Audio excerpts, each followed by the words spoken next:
Good morning, good morning, good morning. It's Monique Denton Davis, founder and CEO of Embrace Your Cake, where we focus on confidence, attitude, kindness, and excellence.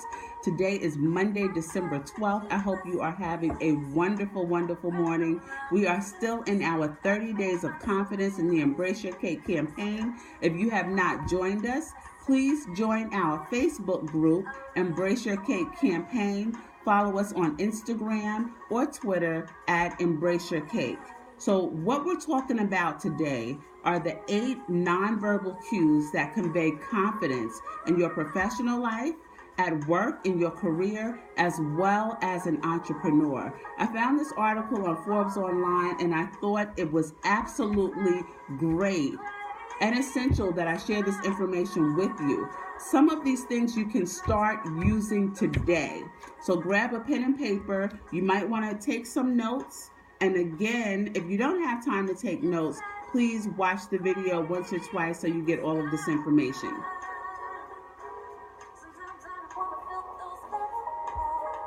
I had an absolutely wonderful weekend. I hope you had a great weekend as well.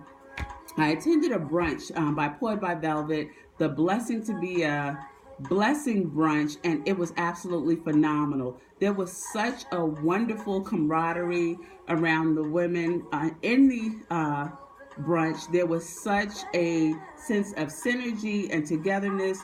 It was motivating. I was inspired and also empowered. So, Velvet, thank you so much for letting Embrace Your Cake be a part of that wonderful brunch. So the 8 nonverbal cues that convey confidence at work. And again, these things are very helpful. You can implement them starting today. Number 1 is good eye contact.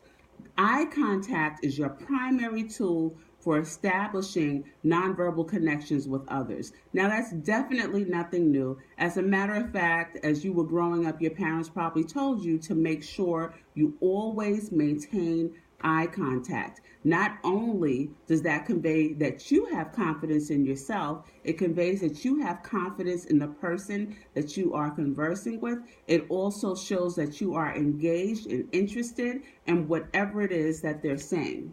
Number 2, believe it or not, a confident handshake is still another way, even in this day and time, that you can convey confidence non-verbally. Now, I know sometimes people feel a little, funny about always shaking hands.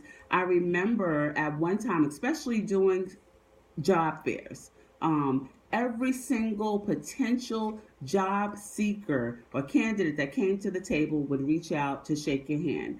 These days, things are a little different. If you have a phobia, fear of shaking someone's hands, only thing you need to do is carry hand sanitizer. But remember, a handshake, a good firm handshake, is still a very important nonverbal cue in conveying confidence as well as conveying interest and confidence in someone else. Number 3, effective gestures. So, a gesture is any physical movement that helps to express an idea, an opinion, or an emotion. Punctuate your words with movement that are natural, lively, purposeful, and spontaneous. Now, I know none of us watch Love and Hip Hop or any of the Housewives franchises, not even the Atlanta Housewives, but if you're like me and you happen to catch it every once in a while, you'll notice that when they do the individual interviews, there is always so much nonverbal communication. Their hands are moving, their shoulders are moving. They are giving us a lot of gestures and a lot of drama. But what that does is it conveys what it is that they're saying. It shows that they're very confident, and it also makes it more believable. So number 3, effective gestures. Number 4, dressing the part. Time and time again, your clothing speaks volumes. How you look speaks volumes. How you look presents how you want to be. And I know you hear it a lot. Don't dress for the position that you're in. Dress for the position that you want to be in. Dress for the promotion. Dress for that next big career move. Dress for that next big business venture. Okay, dressing the part is very important in terms of your nonverbal communication. It also shows how confident you are about yourself as well as how you feel about yourself. So, number 4, dress the part.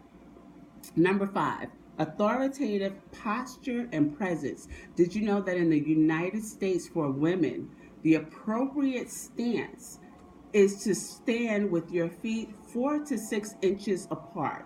For men, it's about 8 inches, but for women, it's 4 to 6 inches. Of course, shoulders back, and you want to look someone in the eye, and of course, always maintain eye contact.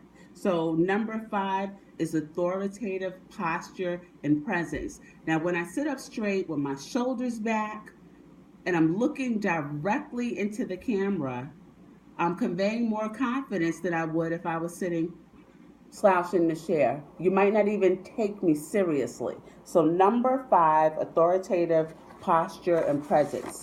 Moving along, number 6, appropriate facial expressions. So, each of the 7 basic human emotions can be conveyed in facial expressions. What are the 7 basic human emotions? It's anger, contempt, disgust, fear, happiness, sadness, and surprise. So if you're angry, you definitely won't be smiling. So if you want to convey that you're angry, you need to make sure that your actions and your nonverbal communication matches the emotion. If you're surprised, you're not going to look sad. Be confident in your nonverbal communication and be consistent. Not only do you want to convey authenticity, you want people to believe you, and you want to show that you're a confident person. Number 7, initiating interactions. Now, you might say, well, initiating interactions is not nonverbal communication, but actually it is. So, initiating an interaction could mean walking into the room, establishing eye contact with someone, and before you know it, or before you have the opportunity to go over and properly greet them, that person is already headed towards you. So initiating interactions is very helpful in being the first person to create eye contact, and also being the first person to extend your hand for a handshake. Number 8, and last not least, giving your full attention. So one of the things that speaks volumes, especially when you're in an interaction or conversation with someone, is to show them that you're focused, you're engaged, and you're interested. If you want to really show how much you're listening or engaged, you lean in. And leaning in also conveys, I'm confident about this interaction, I'm confident about myself, and I'm also confident in you. So let's do a quick rundown. Remember, you can use some of these things today. Don't think about the position that you're in. Think about the position that you want to be in. Think about other ways that you can convey confidence. So number 1 is good eye contact, okay? Eye contact is your primary tool for establishing nonverbal connections with others. Number 2, a confident handshake. Number 3, effective gestures that convey emotions and opinions. Number 4, dress the part. Number 5, authoritative posture and presence. Number 6, appropriate facial expressions. Number 7, initiate interactions. And number 8, give your full attention.